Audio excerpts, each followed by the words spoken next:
Welcome to the Sage Family Podcast, where we explore natural, homeschooling, gentle parenting, simple living, and family adventure.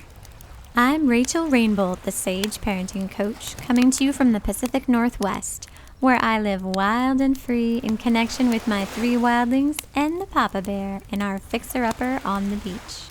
This is episode 57, and today I'm here with Hunter Clarke-Fields talking about mindful parenting. Hunter is a Mindful Mama mentor, creator of the Mindful Parenting course, host of the Mindful Mama podcast, and author of Raising Good Humans. She has over 20 years of experience in meditation practices and has taught mindfulness to thousands worldwide. And she is the mother of 2 active daughters who challenge her every day to hone her craft. So join us around the campfire and let's get living the family life of our dreams.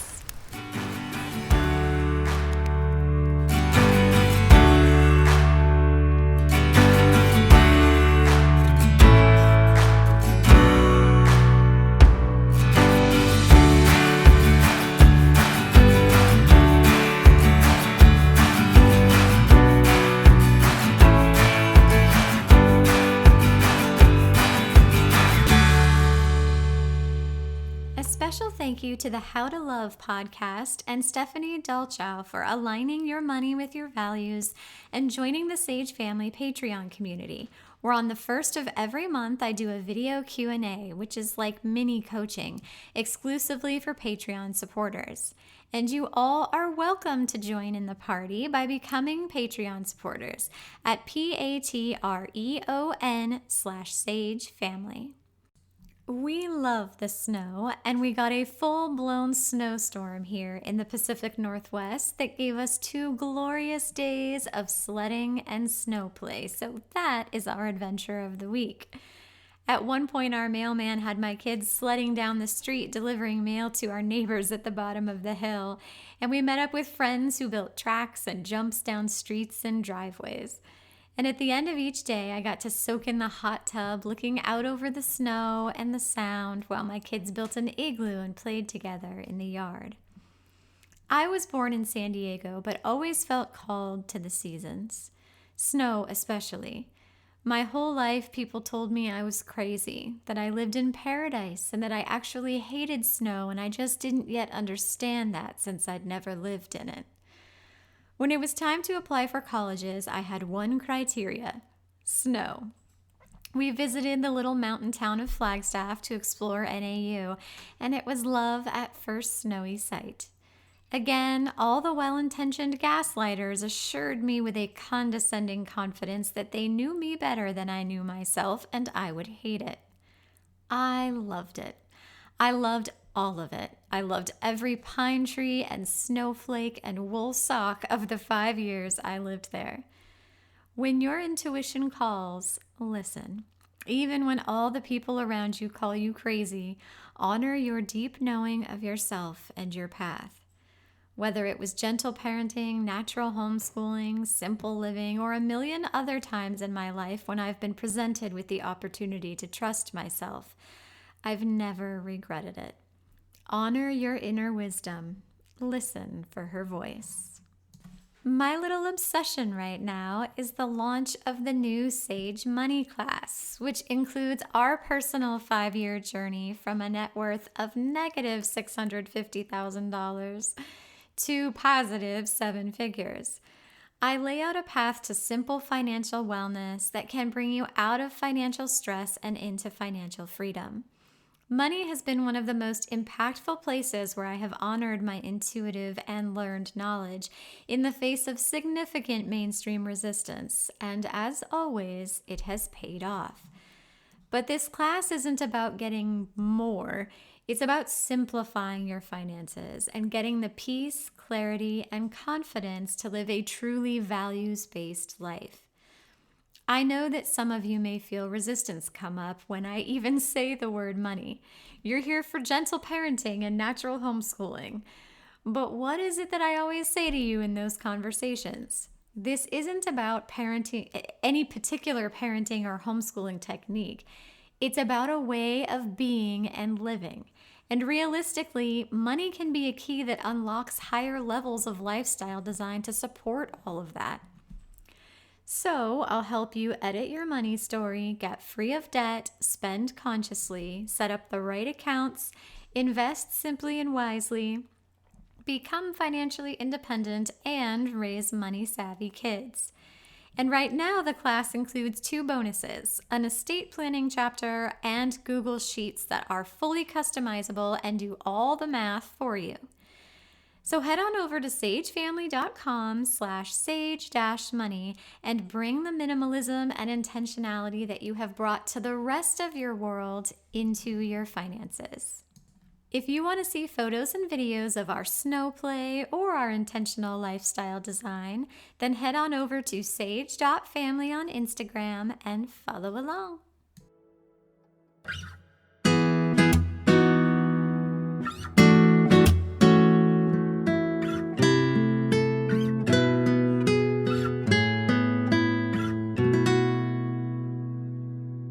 I was a guest on Hunter's Mindful Mama podcast, and I read her book, Raising Good Humans, and thoroughly enjoyed both. She brings the topic of mindfulness into the parenting conversation, which is something that has long been brewing for me. Welcome to the show, Hunter. I'm so glad to be here, Rachel. Thank you. Will you introduce yourself and share a bit about who you are and what you're passionate about? Sure. I am definitely really passionate about the work that I do. It's really something that drives me. I am, I do the Mindful Mama podcast. They call me the Mindful Mama Mentor, and I teach mindful parenting, which is for me like for me, it's like this sort of culmination of a lot of the work that I've done. And now I'm actually really excited because I'm teaching a mindful parenting teacher training, which is so cool. And we have a certified mindful parenting teacher in Montana, if you are in Montana. But I come at this because I struggled enormously and as a young parent and with my young child, and I had a big temper. And, it was something that I was like, was so important to me. And I wanted to not mess up my relationship with my child. I desperately wanted not to do that. And so, this became this driving force for me to learn and grow, because otherwise I was going to see these sort of same harmful patterns get passed on. So that's kind of like the sort of like, in the nutshell version of that story. I like it. And okay, so you said you showed up for the parenting game, perhaps letting your stress response take over a bit more than you wanted. So talk to us about what's happening in our brains and bodies when we feel the stress response. Sure. Yeah. And so definitely. Like I could see that for me enormously. And it's interesting because what's happening in our brains and bodies is we are animals, right? That evolved. We are mammals that evolved to survive, and our stress response, that part of the brain, is actually one of the only systems that's like completely, fully, 100% developed at birth. Right. It's so important to keep ourselves safe and alive. Right. So we need to be able to respond to threats. And so we are highly, highly attuned and wired to respond to threats. And so the way we are raised and our culture and our biology and our wiring really can add and contribute to this. So what's happening when our kids are losing it, what I saw, and it's so funny because I think back now to my oldest daughter, who's going to be 14, and when she was 2, and she was like so cute, even like 18 months old, she was so adorable. And like, I had this like incredible temper response, like this anger that was arising. And I could see that part of it was my upbringing, my genetic, genes from my family and my father's temper, that kind of thing passed on. But also my nervous system was perceiving my child's big upset feelings as a threat. And so therefore what's happening, it's really interesting to know that what's happening in the brain, in the nervous system, is that we know that it's that fight, flight, or freeze stress response. And it's interesting because it's really literally like kind of cutting off access to the more thoughtful parts of your brain. We want to be able to parent in those difficult moments with like our rational ability and our logic and our empathy and all of these things. Like, we may have learned some great things to say and we want to use those. But unfortunately, what's happening is that when that stress response is happening, in order to be instantly reactive, we're literally bypassing those slower prefrontal cortex parts of the brain where all of that logic and empathy and all that good stuff is originates from, so just so that we can be reactive. So we're literally not able to access all of our brain, which is frustrating. But it is something that we can change, which is the good news.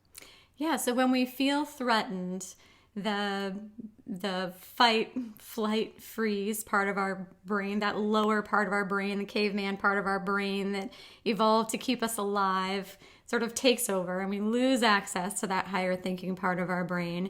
So before we can show up with intention and consciousness, we have to sort of soothe that threatened part of our brain first, right? Yes, absolutely. And I think it's so helpful to understand this piece about the nervous system too, because it helps to take a lot of the like blame and shame out of it, because it's not your fault if you're losing it. Like, it's not your fault. You didn't wake up in the morning and decide to like yell at your kids at 3:30. Like, no one decides to lose it at their kids. It's not like a conscious choice that we make. Okay, maybe not, never say never. But anyway, if you're listening to this, Yes. I guarantee that you are not decided to do this. So it's important to just acknowledge that and recognize that it's not your fault. Like, it's not a choice that you're making. And you can make a choice to start to shift and change those patterns.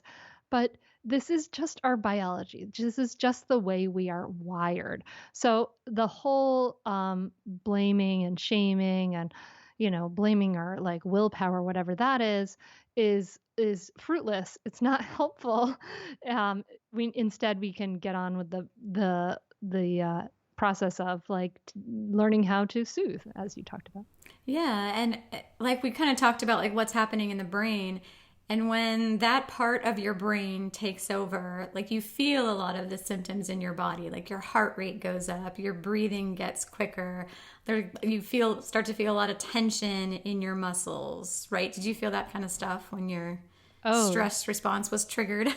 Of course, all of that. The jaw, right? You're like, yes, like gritting my teeth, right? And it just is very natural that your body directs it outward at this threat. We tend to be very outwardly oriented, and then especially now we don't have the whole brain on going. We're not firing on all cylinders, so we're not at our best. Yes. Okay, so what is mindfulness, and how is it helpful when we're in that stress response?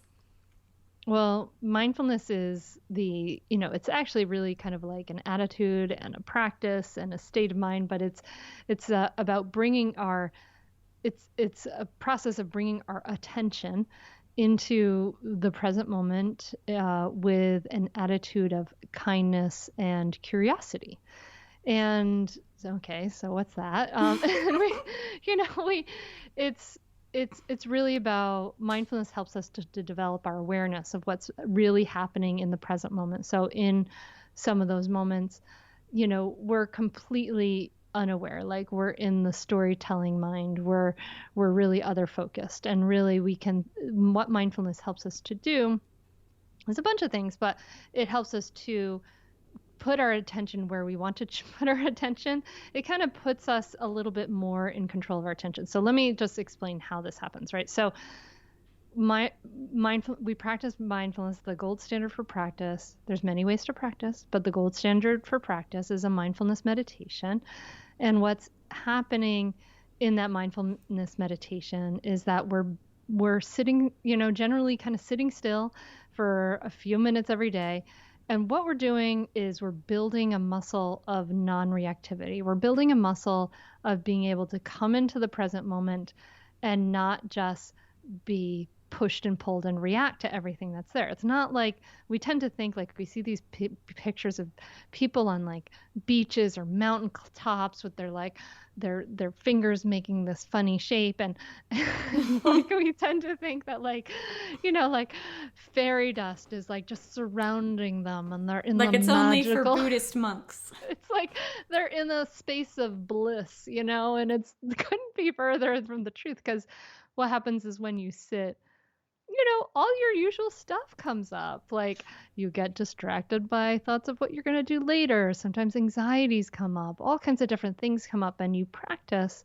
to sit and not react to those things. And so what that helps us to kind of build a muscle of non-reactivity uh, in all kinds of other moments, which is really beautiful. And if you want, I can tell you about how that shifts the brain, which is really fascinating too.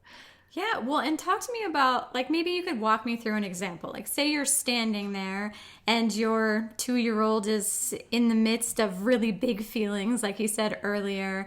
How does mindfulness, like, how do you engage with mindfulness in a moment like that? So let's assume that you've been practicing for a little while. You're like building that muscle, right? Because this is like the big game. You're not gonna get, like send a child into the Little League World Series without having them practice and build some muscle memory, right? So let's assume like we've practiced and we built a little muscle memory, and then we get to our big game, and our 2-year-old's having a meltdown and everything's crazy, and so our stress response starts to happen. And we can start to see it. Oh, like my jaw is tight.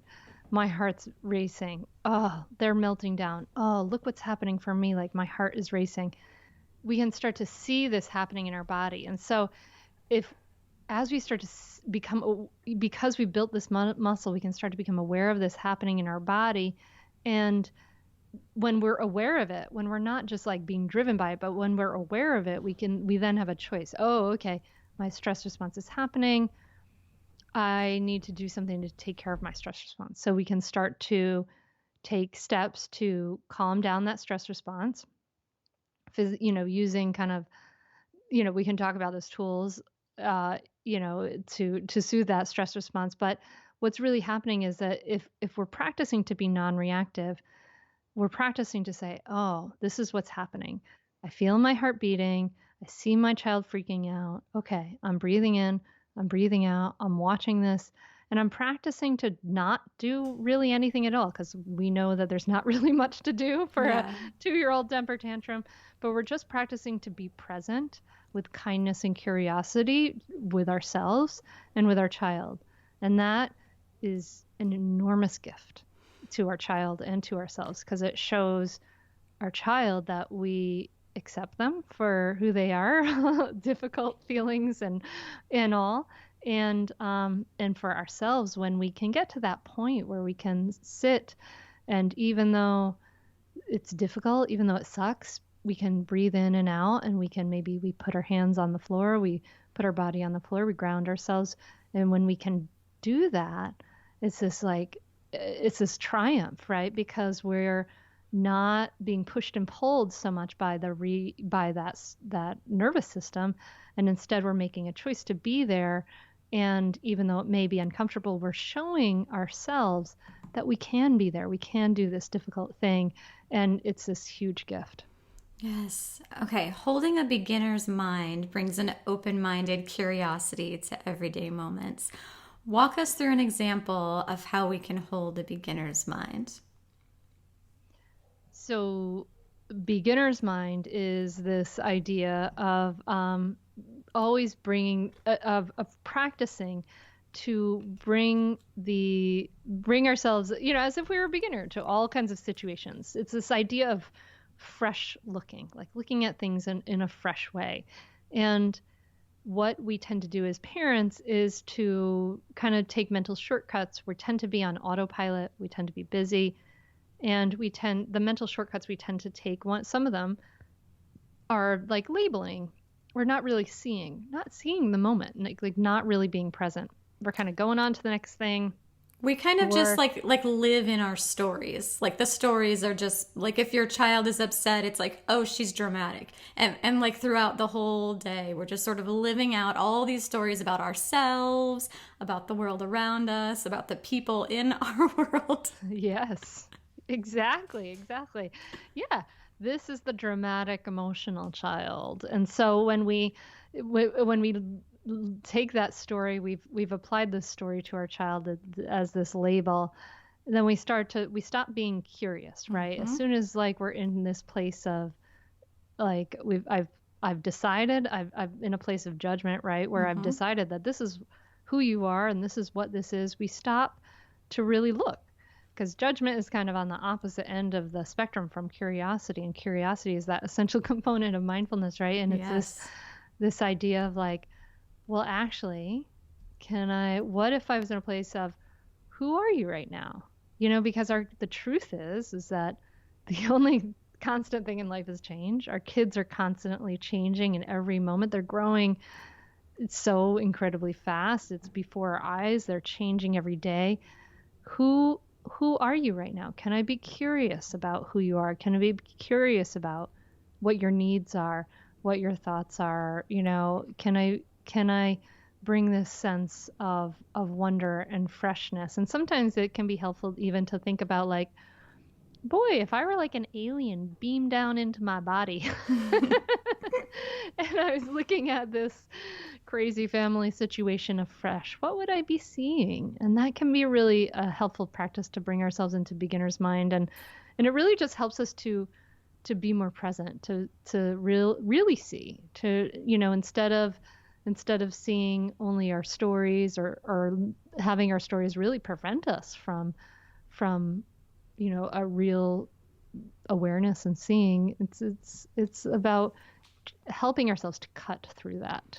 Yeah, sometimes I invite my clients in coaching to become scientists, and that sort of visualization or conceptualization can sometimes be helpful, because particularly when you're trying to, like, you're kind of stuck in this problematic dynamic or this pattern of behavior or this big challenge that you're kind of experiencing on repeat, and your judgments get in the way of you being able to see the situation clearly and accurately. So if your judgment is just, she wants attention, and that's what you tell yourself every time these kinds of behaviors come up, or every time you're in this situation with your child, that really like shuts off any learning that you can gain in that moment. And so sometimes I'll invite my clients to like be a scientist in that moment. Like the next time this situation comes up, I want you to like step back from it, like out of yourself, pretend you're just this totally neutral, like third party observer, and all you're doing is collecting data. You're not forming any conclusions. You're not, going, all you're doing is just collecting raw data. We need that raw data. And sometimes like that, I feel like that can help people get at that beginner's mindset of of just non-judgmental, like observation or open-minded curiosity, like to just look at and get really like present with what you're seeing and hearing and feeling, and just to notice those things. Yeah, because it's true. Like what we know, we see what we're looking for, Yes. So if we're telling a story, like my child isn't manipulating me, or she just wants attention, or whatever it is, that's what we see. That's just how humans work. Like if you buy a Prius, you're driving on the road, all you're seeing is Priuses everywhere, right? Like it's all you see. We know that, right? But if you buy yourself a Honda, you're going to start to see Hondas everywhere. Like this is how the human mind works. So what we're inviting you to do is like kind of step out of that completely. Like I love that. Be a scientist is a great idea. Be a scientist or be an alien. Yeah. Yes. I like this. We're giving people some fun role playing to do in this episode. Okay, acknowledgement is a significant part of my recipe for living and parenting mindfully, and it is to accept and identify the thoughts, feelings, and sensations we're experiencing in the present moment. It sounds so simple, yet it's so powerful, right? How has acknowledgement been helpful for you? Yes. Well, it's like such a simple thing that we tend to just skip over, right? I mean, we tend to skip over this as parents. So, an example of this is our child comes to us with a problem. Maybe their brother did this to them and blah, blah, blah, blah, blah, and they're upset. They come to us with some problem. And in our discomfort with them being upset, we jump to wanting to solve the problem or fix the problem or make it go away. So we do those things. We try to solve the problem or fix the problem. But if we put in this step of just acknowledging what's going on, it's like incredibly healing. It just is like, oh, you hear me and you see me. For instance, one of the things that happens all the time is like if you're in a playground, you see a child running to the parent, like, oh, I have a boo-boo, I'm hurt. And you hear them like dismissing that, like, you're fine. You're fine. Yeah, you're fine. But like, if you just acknowledge that, like, oh, owie, I bet that hurt. It's like, yeah, often it's like, yep, thanks, bye. It's like solved. It's like this magical healing thing to just be like, I see you, I hear you, because any time our child is communicating with us, they want to be seen and heard. So, that piece about acknowledgement is incredible. It's so funny though, because as I talk about this, like, I'm thinking about my almost 14-year-old right on the edge of 14, and she's like not wanting to be seen or heard at this point. She's like, don't see me, don't hear me, I'm in my room, I'm hiding. It's so funny. I mean, acknowledgement really is like part of my parenting superpower. And it's not something I was born with. Like, it's something that has been, like, I've worked for it. Like you've described it, it's like a muscle. So if my kid comes to me and says, like, I hate my sibling, I don't think my kids say that really, but something like that, like, I hate my sibling. And I might say something like, you're feeling a really strong negative emotion right now. Like, is it anger? Are you really angry at him right now? Like, you just keep doing that in the face of whatever it is they throw at you. And it completely disarms their limbic system, right? Like their warrior. In those moments when their warrior has taken over, if you just respond to all of what they say with acknowledgement, it's incredible how quickly their warrior is disarmed. Like, they feel safe, they feel seen, they feel understood, and then they get back into that like more higher thinking part of their brain where they can move into things like collaboration, which we'll talk about later. But that acknowledgement piece is so powerful in working with your kids, and it's also so powerful in working with yourself. Like, we tend to be even more judgmental with ourselves than we are with our kids. So just acknowledging the thoughts that you're having, the feelings that you're feeling, the sensations that you're experiencing in your body, when we can just acknowledge that, like, no judgment, no action, just acknowledging it, like, that can be step one of a huge change in how you show up in the world. Oh, absolutely. I mean, nothing is healed if we're not facing it, right? Yeah. We just have to be real. And that's really what that attitude of mindfulness is about, is like, let's be aware of what's really happening here. What's happening here? What you described, acknowledging, reflecting back to our kids. Yeah, it turns that emotional temperature down so enormously. And it can help also turn our own emotional temperature down. If we're in a moment where we're getting heated, we start to acknowledge verbally out loud further on, sooner in the timeline. So what happens so often is, like, parents will be like, I want to be calm and mindful. And I'm like, I'm calm and I'm calm and I'm calm and I'm calm and I'm calm. and I'm losing it because I can't be calm anymore, right? And it's like, that's not that helpful. It's not good to fake calm. Our kids have amazing BS meters, right? Like Yeah. sometimes it is, but if we can start to then acknowledge our feelings earlier in that timeline, like, I'm starting to feel annoyed right now because the way you're talking to me, or I'm feeling really frustrated right now. Not only does it lower our own emotional temperature, but it's like a bell of mindfulness. Oh, maybe I need a break. maybe Yeah. maybe I need maybe I need to just slow down, take some deep breaths, maybe whatever you're needing, right? Like, it's like, oh, I'm starting down. It's just acknowledging that I am at this place down this path. And if I don't take some action to take care of myself, take care of my stress response, then I'm going to go further. Yeah. And you can do that out loud in the beginning too. I mean, not even just the beginning. You can do it out loud. Like, that's tremendous role modeling for your kids. Like, you'll feel really kind of silly doing it at first. But the more you do it'll feel awkward at first. The more you do it, the more natural it'll start to feel, and then it will just become your nature. But doing it out loud, even, especially when you have young kids. I mean, if you're in the middle of an office, like might be a little weird, but Maybe not there.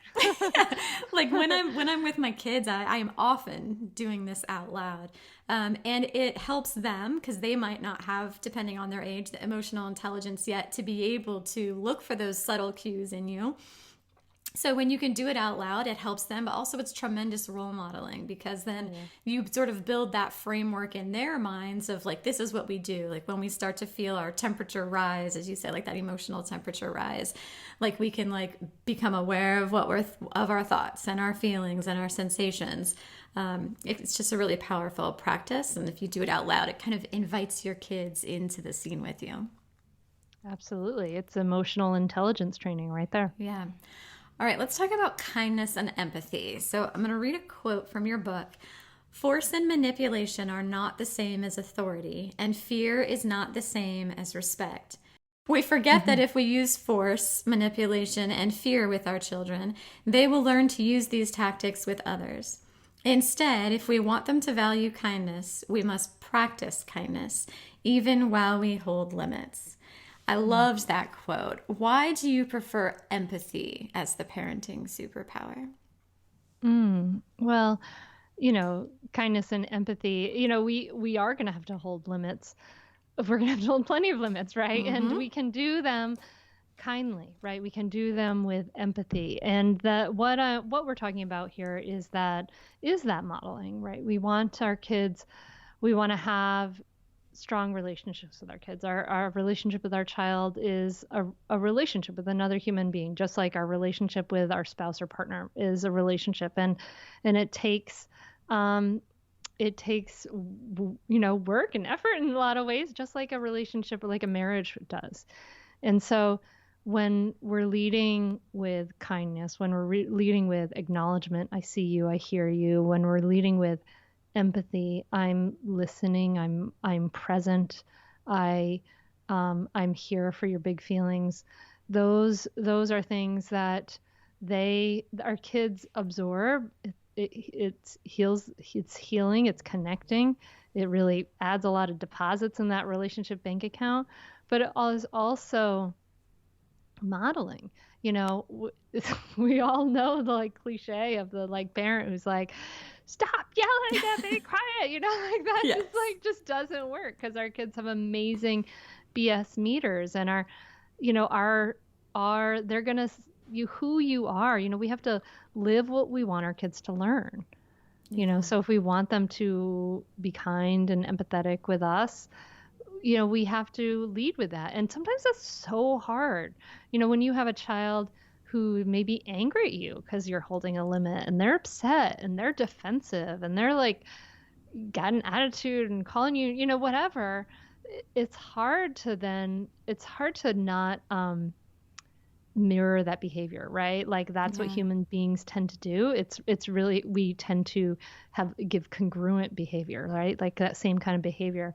But if our child is upset and we answer that, we hold that limit, we answer that that upsetness with a sense of kindness and empathy, or even like some vulnerability, like there's not a lot to fight against. We're just being Yeah. human, or we're just being open.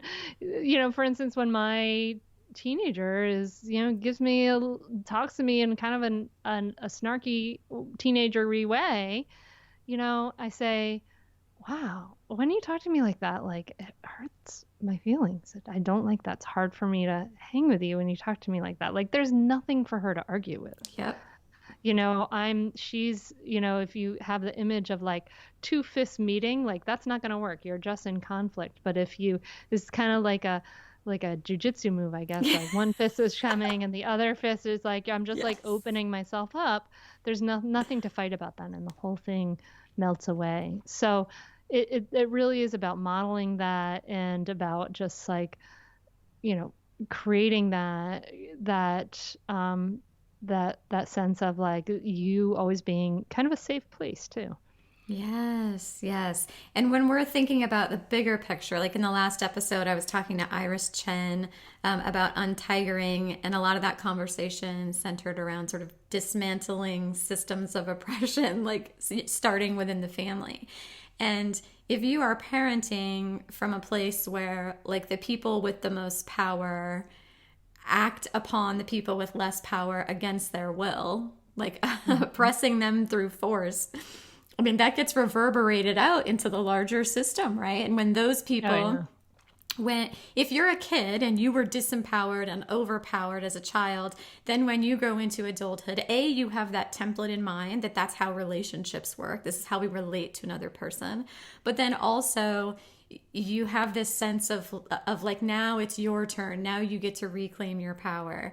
And so then you act upon the people who are smaller than you. So like, we want to just dismantle, like let that end with you. Like let that intergenerational power grab, control-based relationship model end with you. Like you can change your whole family tree, and like empathy and kindness is really, I mean, these are key to that, because the parent-child relationship is just a relationship, just like your relationship with anyone else. Like how do you show up in relationships with other human beings? Like think of your children as other human beings. Exactly. And, it's interesting though, like, cause as you talk about that, like, I can hear the like frustration for the parent who's like, okay, but how do I get my kid in the car seat who's like running around and is not responding to my kind entreaties, right? Like is not responding to that. And it's interesting because, we're in this place as parents of, we're in a relationship, and it's so helpful to start to shift into, I'm in a relationship with this other human being who is fully deserving of my respect. But we're also in a place of like, I'm in a place where I do naturally have power over you, and I do have, and that power is used to protect you, right? And this is used to keep you safe. And there is a hierarchy there, right? And it's interesting because we're in this place of like, modeling and teaching, but also holding those boundaries. And there may be times, I teach, all in mindful parenting, I teach the skills of like all the good communication skills you need, and all the skills you need to like calm your reactivity and all of those things. And one thing that sometimes comes up is that, the more we can do this, the more we can relate in a way that is not using our power, the better, right? Like our relationships get better and better, and we have more cooperation. It snowballs easier and easier. And sometimes there are so many situations in the world, like sometimes there may be times where you have to use your power. Like you may have a situation where you have to get the kid into the car seat, and all of your skillful means have not like worked in that moment, right? And so that idea of then leading with kindness and leading with empathy, we can even do that in situations where we may have to use power, right? Where we may have to say, I'm so sorry, honey. I hate to do this, but I have to bring you into this car seat, and I'm going to do it as kindly as I can. I kind of think of it as like the 80-20 rule, right? Like we're like, the more we can use our skillful means, the more we can use our influence, the more we can use our relating, the more we can get present in our bodies and really be there, it improves things so much more. It's like better and better and better. And there's all kinds of situations in the world. So I just want to put that out there for the listener who's like, you know what I mean? Do you see what I'm saying, Rachel? Yeah, I think like there are two responses I want to say to that. Hopefully I won't forget the second one. I'm talking about the first. But the first would be that like we hold boundaries in other relationships too.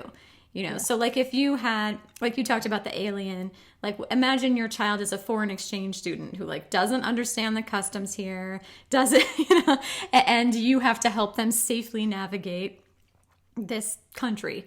You wouldn't drive the car if they weren't wearing a seatbelt, even if that's not something they're accustomed to.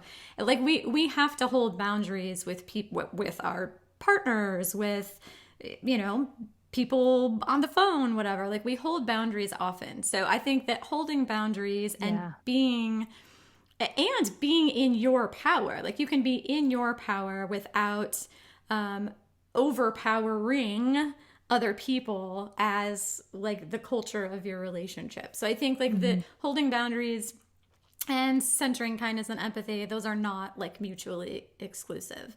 I love what you said too about like the 80-20 thing, and I'll speak to that for a minute, that it is absolutely true that if you are brave enough to let go of all of the arbitrary boundaries that don't actually serve anyone, like you're just doing them to regain a sense of control, or because you feel like you quote unquote should, or because you fear perceived judgment of others. Like if you can honestly let go of all the stuff, the crap that doesn't matter, then when you do have that 10 or 20% of the time where you insist that this boundary is really important and can explain why, your kids are so much more amenable to that. It's a trust thing. Like my kids trust that I'm not going to make them do something without a good reason for doing it. And I'm always willing to like engage in a dialogue with them about it. And I help them move through whatever that boundary is as gently as I possibly can, like quickly, calmly, clearly, swiftly, whatever, through those hard moments. But I still think that like centering that kindness and empathy as you do these things, and even when you hold boundaries, is really important. I couldn't agree with you more. All the things you said, completely, Rachel. And I think about those, and I'm glad you mentioned those arbitrary boundaries too, because it's so interesting, right? Because we think about those boundaries and like the like car seat boundary comes up, and that's like so super important. But then we do dumb stuff like, where we use, as parents, like where we use power on like dumb arbitrary boundaries. Like, so for instance, when my child was little, she wouldn't get dressed in the morning. And so I said, okay. I said, I'm packing your clothes in a bag and let's go to school. And she went to school, and I gave her to her teacher, and I said, here are her clothes. She wouldn't get dressed this morning. And she got dressed at school. It's like, it wasn't, who cares? Yeah. Like I didn't care about that. Like no one's going to die. I don't care. So I mean, there's some examination of your own stuff, right? That comes up around that, right? Like, for me, totally, that wasn't a hard thing to just send my kid to school in pajamas, but for someone else, it may be a lot of work involved in that, and that's okay. But I love that mention, and it's like, we put all those deposits in our relationship bank account. We treat our kids with respect. We listen to them. We're present for them as much as we possibly, as much as we can. We're not we don't have to be super moms. We don't have to be perfect. We don't have to respond super well, like all the time, but as much as we can. And what that does is it creates this, and that metaphor really resonates with me, that those deposits like in that relationship bank account. So then when you get to that moment where you're like, no, this is really important, I'm insisting on this thing. Then we have credit there to withdraw. I mean, and even in like the car seat example, it's a great example because it's one of those situations where so often, like we just need to bring some more creativity and flexibility to the situation to like collaborate a solution with our kids. Like when my one of my kids was in, I feel like they all go through a season of that, right? Of like not wanting to be strapped into the car seat, which is totally understandable. So when I'm in that season, there was a lot of like, how long do you think you want to play in the car? Like before we get in the car seat, and they would like make up a number like 37 minutes. Like, okay, so we'll get in the car 37 minutes before we have to leave. And so like we would literally get in the car like 37 minutes before we'd have to leave. And they would like be jumping around and bouncing around the car. I would say, okay, you tell me when you're ready. We have all the time in the world. Like we have 37 minutes. That's a long time. So you take your time and you just let me know when you're ready for me to help you with the buckle. And like it's like you mentioned in the book, I think like that rushing is experienced as like a threat, right? Yeah. Like, our nervous system sees it as a threat. Why would we rush unless there's some threat around? Yes. So like sometimes if we can just like give those hard moments more time, it can make a big difference. And then on those rare times where you're like, oh my gosh, honey, I'm so sorry. I didn't realize what time it was, and you actually have a really important doctor's appointment that I can't reschedule, and it starts in like 15 minutes, and so we're not going to have the time to wiggle around the car before I buckle you. This was my mistake, and I'm so sorry. And after the doctor's appointment, you can wiggle around in the car for as long as you want. We have nothing after that, okay? So I'm going to help get your body in right now. I'm putting your arms in. I'm buckling the top. I'm right here with you. I know this isn't how you like to get into the car. I'm really sorry I missed the right time.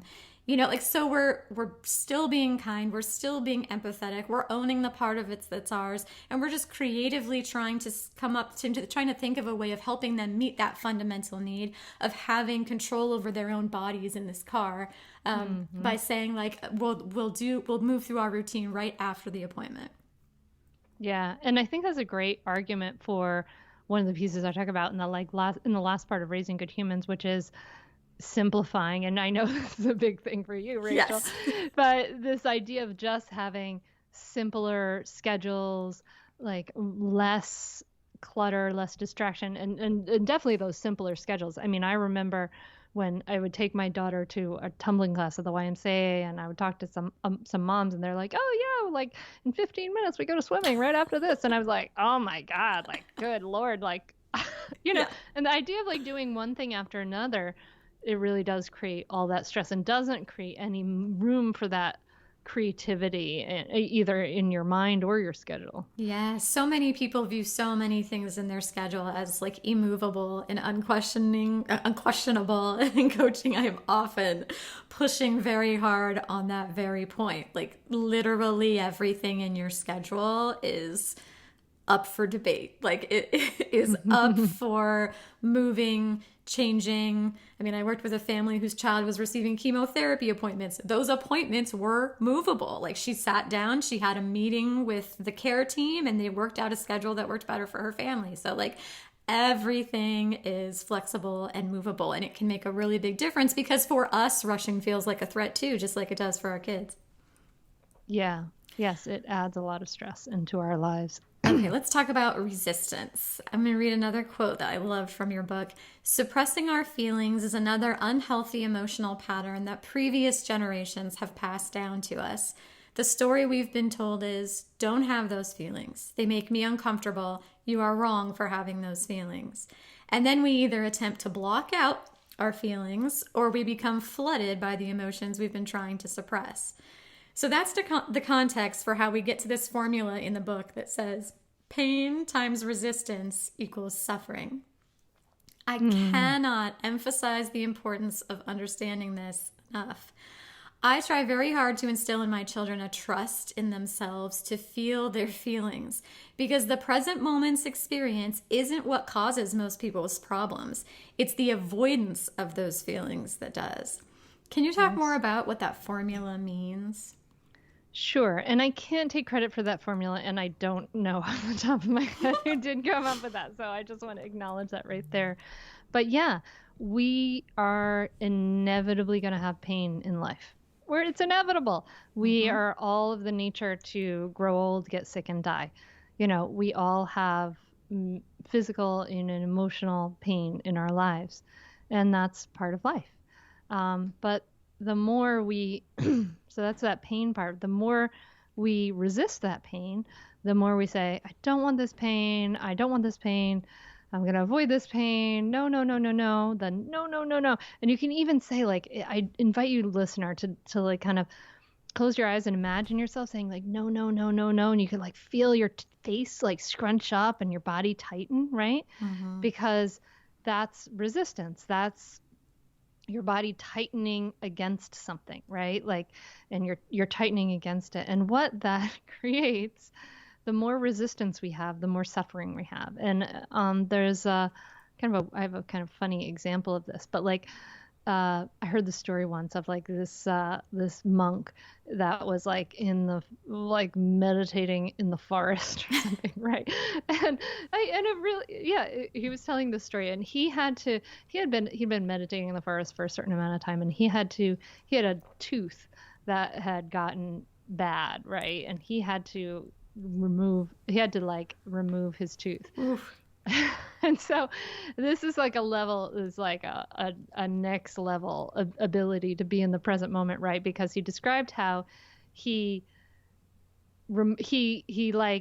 somehow he got his tooth removed without any like pain meds or anything, but what he described is that there was no suffering for him up and walking to where he was going to get his tooth removed.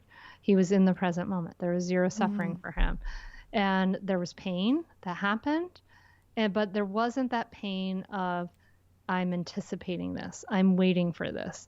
The opposite of this is my daughter, who's 10, who keeps worrying about her 11-year-old birthday because she is going to get, like her big sister has told her she's going to get some shots on her 11-year-old well-child visit. And so she's been anticipating this for the better part of a year. And it's that story we tell ourselves. It's like that anticipating that being in something before we're actually in it, that creates all this suffering. If we just are in whatever moment we're in, there may be a painful moment, but if we can be in that moment, at some point that's going to stop. It's going to be a new moment. It's going to be a different experience. But the suffering comes from our brain, our storytelling mind, holding on to it and rehashing it or resisting it, right? Like, no, no, no, that aversion. I don't want that. I don't want that. And so when I coach people and teach people about this, like, we actually go through a process of, in a lot of ways, saying, like, practicing, what does it feel like to say no? And then what does it feel like to say yes, yes, yes, yes? And you can even hear that, like, if you close your eyes and you think yes, yes, yes, yes, yes, like, oh, it's like opens, like I can feel it in my body, like my heart, my body opens. There's space for things to move through. So as we let go of our resistance, as we practice accepting whatever is in this moment, and we can build a muscle, right, to do that, then we have less suffering. And I want to also offer an acknowledgement too, that there are a lot of times, sometimes then we think like, oh, but there are some pains in my life that I'm having trouble facing and I'm being with and things like that. And sometimes it's super skillful to just, I don't know, like watch 5 episodes of Grey's Anatomy. Like sometimes like that's soothing, right? It's sometimes a pain is too, maybe you may not, maybe too much to just like open yourself up to it and accept it all right there. And I just want to acknowledge that that's is not the same as avoidance, like to your point. Like I would completely agree with that like soothing, like I feel more comforted feeling this pain. Like when I was grieving after I lost my mother, like I feel more soothed feeling this pain while wrapped in like a thick, soft, warm blanket. Like I'm not avoiding it. I'm still feeling it, but I'm comforting myself like in that pain. I'm agreeing with you, by the way. No. But I want to also say that sometimes not. I'm very contrarian. I'm here. No, I love it. But sometimes it's helpful to avoid the pain, right? So sometimes that pain is so overwhelming for us that it's like we're titrating our attention. right? And we even talk about that in mindfulness. Yes. Like we're putting some attention on the pain, we're accepting it, and then we are maybe distracting ourselves, like with I don't know, 5 episodes of Grey's Anatomy, Yeah. whatever it is, right? Like, and that's okay. Like, I just want to say that that's okay. I mean, yeah, ideally we're going to be like amazing Zen masters, like, and like be so completely in the present moment, but like that's just not that realistic for most of us. To catch your breath, to take a break within the context of not villainizing the feeling, but like just giving yourself a break to catch your breath. No, I completely agree. I think that when we come to the table with all those messages from an upbringing saying, don't have those feelings are bad, you're bad for having them, it's such a strong aversion to then experiencing feelings. Like anytime there's a feeling, I mean, you think about like drug addiction, like it's like an escape from feeling things. Obviously that issue is more complex, but just as a quick example, like so many problems that we see in relationships in life really truly come from trying to avoid experiencing feelings. So if we can just, it moves in, you feel it, it moves on, like it passes, like just a trust in, I think like a deep knowing of how feelings work come from like feeling them, right? Like a practice of feeling them. And then also a trust in yourself to be able to feel them. Like, because if you've always been running from them, the notion of stopping, like stop running, like if you feel like they've been a predator that is pursuing you, the notion of stopping that running when they come is terrifying. So to just be able to like work on building up that trust over time, and maybe part of how you build up that trust is like you said, like you allow yourself to feel it for 10 minutes and then you watch an hour of Grey's Anatomy and then like feel 10 more minutes. I'm like, cool, like whatever it is that you need to do to allow that feeling to metabolize throughout your body and your mind and your soul, the better. I love the word metabolize because it's true. Like we have to process. Yeah. Some, like I kind of think of our feelings as like toddlers who are like holding onto our leg and they like will not let go until they are seen and heard, I mean, like they are not gonna, they're gonna dog you until they are seen and heard and acknowledged and processed. And that's what I think of our feelings as, like, if we don't acknowledge them, it's like all going to just like pop up later in some painful way. And this is just stuff we weren't taught. Like I wasn't taught this, chances are you weren't taught this. There maybe were a few people in our generation that were taught this, but like, this is something that we can really practice and teach ourselves. Like it's a way of like reparenting ourselves. And then we can pass that on to our children, like that there are ways to move through difficult feelings. And you're right. Like, what's in the micro level is in the macro level. Like almost every single bit, like so many issues in the world, it's just stem from this. People being unable to take care of their difficult feelings, like school shootings, like all kinds of stuff in the world, like crazy presidents, like whatever it is, like there's so much of that. And I really think of this work as a revolution, because it's an evolution, it's a revolution. Like we're really changing a fundamental way that our species process, moves through the world for the better, which is amazing, Yes. Okay, so now that we understand the importance of feeling our feelings, I want to point out how important it is to let your children be in their present feelings and experiences too. It is not our role as parents to rescue them from their feelings and fix their problems. It is our role to be there for them while they feel those feelings and be a resource for them while they navigate their own problems. Picture holding a crying baby and saying, "I hear you, tell me all about it," as opposed to like, stop crying, right? Like we can't prevent someone we love from ever experiencing discomfort. That is the condition of being alive. But we can be there for and with them in that discomfort.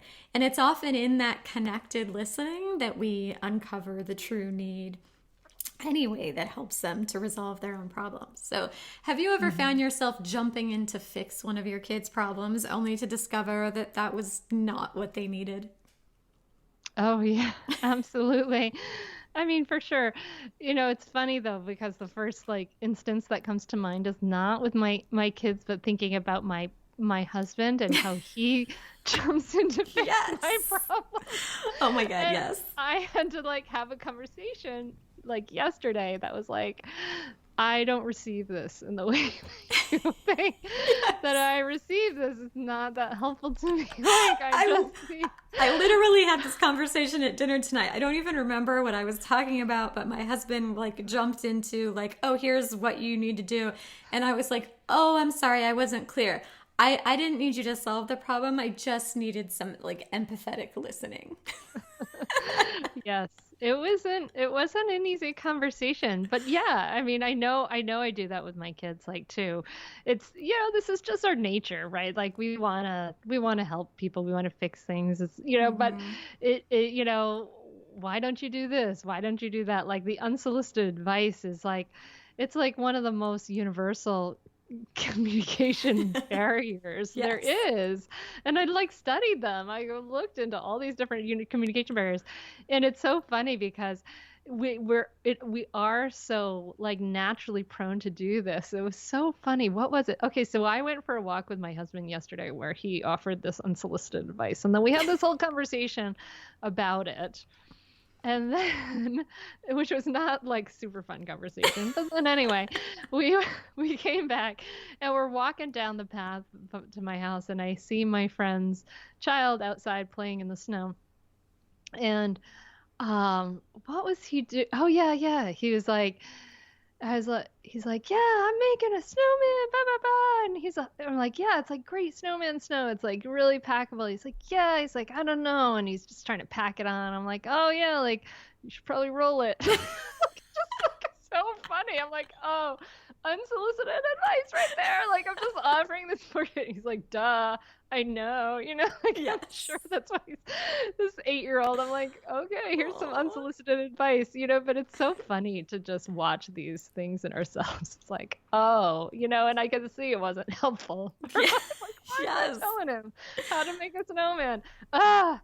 I think it's like it's been helpful for me to check in with myself when I go into these conversations, to like sort of calibrate my intention. Like I have to go into these with the intention of like being there for them or like supporting them emotionally or whatever, as opposed to going into these interactions with, I'm going to, again, it's trying to like avoid the feeling, right? It's like you're trying to avoid your kid feeling pain. And so sometimes we can go into it with the intention that we're not aware of making the pain go away, like making the situation resolved.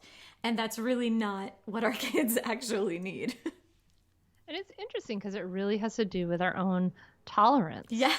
for the feelings, like we just want our kids to be happy and be the source of happiness in our life. Of course we do. Like, of course, I mean, that's just human nature. But I think that really goes back to like a mindfulness practice where we learn to sit and tolerate a lot of different things.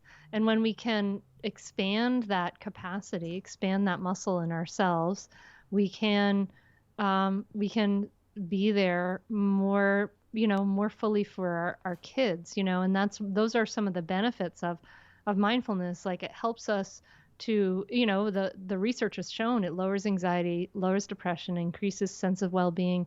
But for parents, it really is really important to notice that it increases our impulse control. Mm. And so the way it does that is that we expand our ability to feel the sensations in our body. It seems like it's like maybe this airy-fairy thing, but it really is about coming to our senses, feeling the sensations in the body, like noticing that when my child comes to me and she's like a snarky, annoying teenager, that, it's like, oh, my reactivity comes from like not wanting to tolerate that feeling that I'm feeling in there. And the more I can increase that capacity, the more present I can be. Yeah, I think sometimes the line gets blurred between us and other as well. Like sometimes we lose sight of what's ours and what's the other person's. So I will regularly have to remind myself that like this is hers, like she owns this, or this is his, like he owns this. So this is his experience, this is his feeling. Sometimes I think, especially too, because I'm such a sensitive, like empathetic person, I probably have to remind myself of that maybe more than the average person. But just staying, again, it like sort of comes back to that like awareness and acknowledgement piece of like, sometimes I have to remind myself that like this is them and this is theirs and this is mine. Just like getting clear on like who owns what sometimes is helpful for me. Oh, for sure. I talk about this with my clients in mindful parenting, and sometimes I invite them into it sounds like not so kind, this mantra, but not my problem, right? Like, it's just like, it's help for people who, a lot of us have those problems, this boundary, where we see those others as problems as our own. And it does help us to like say, this is not my problem, not my problem, not my problem. And then we can like be there for that person who's having a problem and a difficulty, without taking it on. Yeah, because being like deeply and securely connected with your children, which I'm a huge advocate of, is not the same thing as like being enmeshed and living vicariously through them for better and for worse. Like you have to let them own their individuality and their journey. And just those two things like are like not mutually exclusive, like having a really deep connection and allowing them to be individual human beings. Yeah. I saw Dr. Shefali Sabari speak one time, and she said, love your children more and care less. And I was like, oh, I love this. And she really meant like love them, but like you don't have to like care less about all the all the little stuff, like all the little decisions and all the, it's not, let's get a little separation from like, let's let them live their lives. Yeah. I did an episode on the self-driven child with the authors of that book, and they're incredible and I love their work, and that book is fantastic. And what I find in working with parents, like sometimes the obstacle to giving children the freedom to direct their own selves and lives comes from a bit of like that boundary is, or that like line between the two humans is unclear. Like that we need to like get clear on like where you end and where your child begins so that you can allow them to own that fully. Yeah. Yeah. Okay, let's talk about iMessages. A quote from your book here. Let's be real. In our interactions with our kids, we're usually trying to manipulate them, to make them do something. We need to change our way of thinking from changing the other to expressing our own unmet needs. And I want to put that on a billboard.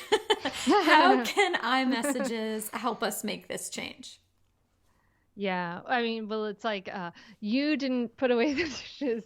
You shouldn't talk that way to me. All these like kind of like you messages.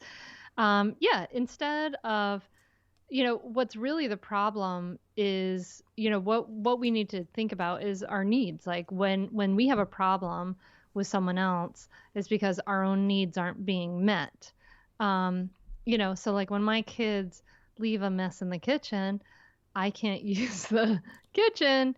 I can't, I feel annoyed and all of those things. And so when we can, instead of, if we're talking to them about their, kids are inevitably going to have unskillful, annoying behavior. They're going to break things. Like they're immature by definition, right? Yes. Like they are immature. So, we don't want, the idea of like blaming and shaming.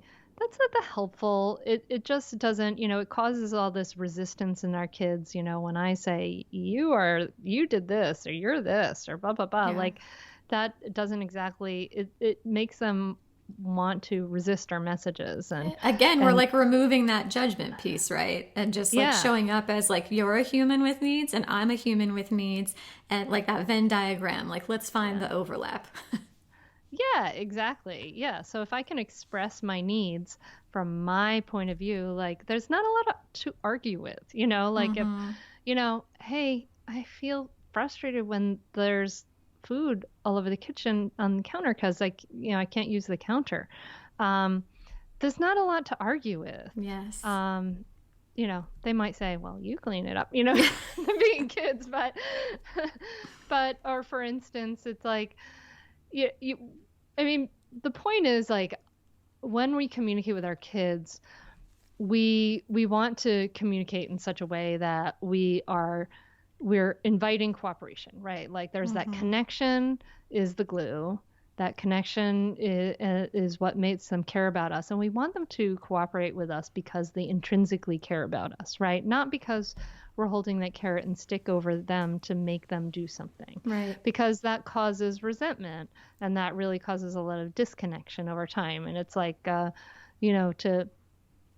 use, to use like to make them do something by like holding a punishment over them or a threat of a punishment, it really just makes them resent us and resist us. So it's just counterproductive. It just is not that effective. Not only is it not very cool from like a human standpoint, but it's just also ineffective, which, don't be uncool. don't be uncool, man.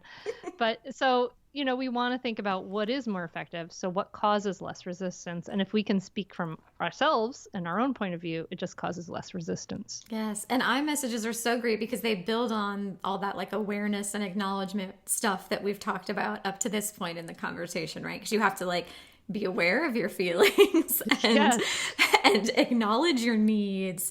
And like the iMessage just sort of gives you a nice like template in which to communicate that. And I also find it very empowering in those moments because it allows me to focus on what I can control. Like what is mine, right? Like as opposed to focusing on this other human, because we ultimately cannot control another human being. So it allows me to just stay kind of in my lane and stay working on what's mine to work on, if that makes sense.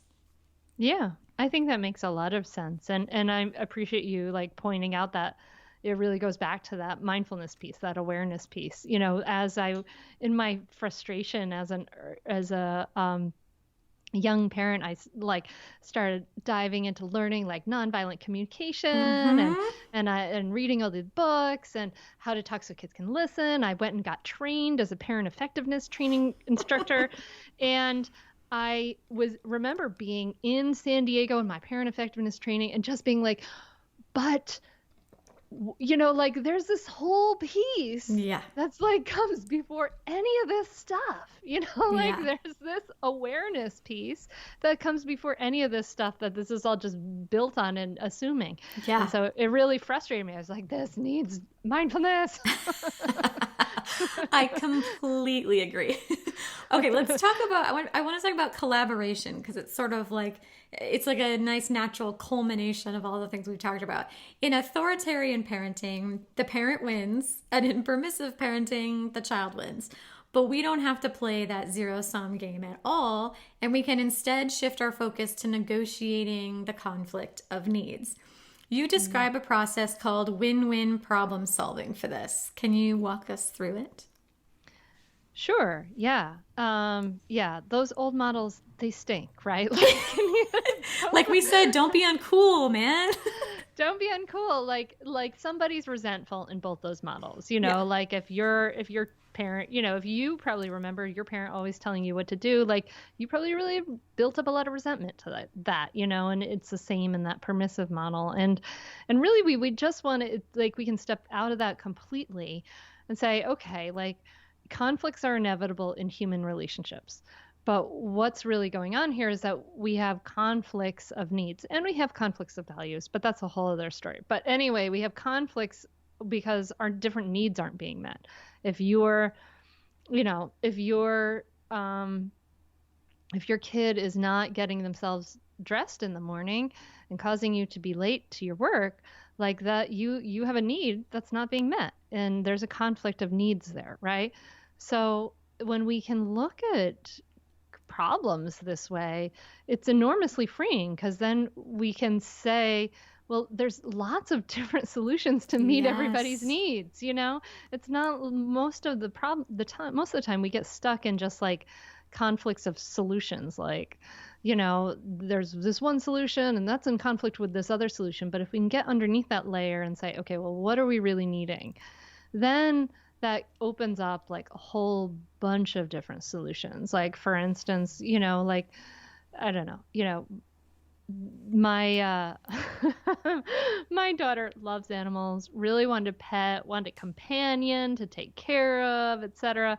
And both of us got really kind of hung up on the solution of getting this is a random like example, but we really got hung up on the solution of getting a miniature pony that we really wanted for the house. Oh my goodness. I figured out like where we could put a little stall in our front room and how we could attach a trailer and I had these visions of me jogging around the neighborhood with my little miniature pony. Anyway, but then, that solution wasn't really gonna work for a number of reasons, including that we have a lot of English ivy in our house, and it's a little illegal actually for our situation. So, it was like, what's the need here? And we ended up getting a wonderful rescue dog. It's kind of a random example, but it really is about just like looking at what are your needs, what are my needs. Let's get a little creative, think of like more than one solution. Let's try to make a whole list of solutions and try to get creative about how we can both meet our needs. And it gives us the gift of visualizing you running through your neighborhood with a miniature horse behind you. So sad not to have that happening. The win-win problem solving, it's like similar to Marshall Rosenberg's nonviolent communication, like you mentioned earlier, and like Ross Green's collaborative and proactive solutions. And I usually refer to that work simply as collaboration. And like I mentioned earlier, like I visualize it as like a Venn diagram where you have your kids' needs in one circle and your needs in another. And like that sweet spot is in the overlap. And so sometimes it's just so helpful. And it like disarms all the like triggers and hooks and baggage when you just come together as two human beings with needs and like find that overlap, right? Like find a solution that addresses both of those needs. So I love that. Yes. That's another great example of micro macro level thing. Just want to say this here, right? Because like in the macro level right now, we suffer in a lot of ways from that. Like one authority is just telling everybody else what to do, right? Like that's a big problem in our society. If we can teach our kids to take into account both their needs and other people's needs and figure out solutions from there, not only are they going to do better in their workplace, but then what we do in the family is what ends up being part of what we do in society as well. And it's part of that evolution. Yes, it's such a tremendous, like it like resolves the issue in the present moment. Yes. And it gives your kids this incredible tool, like selfishly for getting what they want. Like you can more effectively get what you want in the world if you have the ability to meet other people's needs in the process of meeting your own. Like it's an incredible skill set and it makes the world a better place. It's like, how many wins do you need, people? Like get on board. Woot woot. Okay, I asked the Sage family community what questions they had about mindfulness, and Carly asks how to get grandparents to be mindful with your child. What advice do you have for that, Hunter? That's a tough question, and it really would depend on the grandparents. But we really need to think about, what I would invite you, I guess, to think about is what are the essential attitudes of mindfulness? And so mindfulness is putting our attention in the present moment with a sense of kindness and curiosity. And so I guess it would depend on your relationship with your grandparents, or with your parents. But I guess I would think about inviting them into the attitude of curiosity. Like, I wonder why, Alex is doing this thing. I wonder why Sophie, I wonder what is the need behind what Sophie's trying to do there, right? Starting to kind of ask those questions and just invite in curiosity, I think is a way to open up, help move others from the that like judgmental autopilot labeling place into that place of curiosity. So that's one way for somebody who may not necessarily be so open to it. But to get grandparents to be more mindful with children, I would invite you really to actually, in a lot of ways, start with yourself. Like, Yes. what can you take? What can you start your own practice? Can you start your own practice? And then as you're practicing for a few months and learning about it, can you then talk about it? From your own experience, from real life, your own experience. And that's really, when we're this is similar sometimes the question to when people ask me about like kids, how can we teach kids to be more mindful? Like, we want to actually live it first. Yes. So we're not saying, oh, here, you do this. You do this thing that's going to help Being you hypocrites. like, calm down and, and all that. You do that work so I can feel better.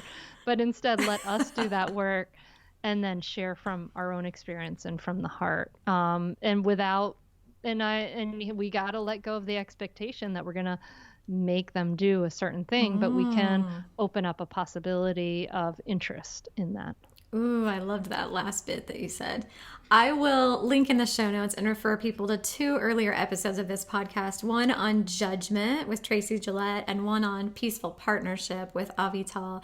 And I think both of those can kind of bring the pieces together of, like, you can't control another person, which Hunter talked about beautifully, that like you show up with mindfulness and there's sort of a gravity to that the people around you are affected by. And then also letting go of your attachment to controlling other people, which you cannot do. And thus you may have to bring in boundaries. So like establishing really clear boundaries for what sort of treatment is okay for your grandparents to treat your kids and what's not, and how to hold those boundaries in a way that, like we talked about, right? Like meets some of your parents' needs and meets your kids' needs, and you sort of advocate for a safe container for that relationship in which that relationship can flourish. Yes. Okay, the show notes can be found at sagefamily.com/podcast57, where you can also subscribe and get future show notes sent right to your inbox. What, Hunter, are your favorite resources for people to dive deeper into this topic? And I am, of course, going to include a link to your book, which I loved and added to my Gentle Parenting book list, and to your class, which you are welcome to talk about, along with any other resources you have for us. Sure. Yeah. At mindfulmamamentor.com, you can find everything, and the Mindful Parenting membership is there. You can dive in. I'll have a free resource up real soon. We've just made a new video on how to stop yelling in 10 seconds. So maybe close your mouth. Maybe that's appealing to you. Yes, close your mouth. This is the shortcut. No. But but there's also a bunch of resources there. And since you're a podcast listener, you'll probably enjoy the Mindful Mama podcast. You can listen to one cool episode with this crazy lady called Rachel Rainbow as well as other episodes. We got 261 and counting, so there's a whole back catalog to check out. But yeah, come connect with me and tell me what your takeaways are from this conversation. At Instagram, I'm at Mindful Mama Mentor, and I'd love to hear what you thought. Thank you so much for coming on and having this conversation with me. I wish we lived closer so we could like take pony jogs together and just hang out. Yes, that would be super fun. I know. I thought that. I remember thinking that last time. I was like, I want to hang out with Rachel.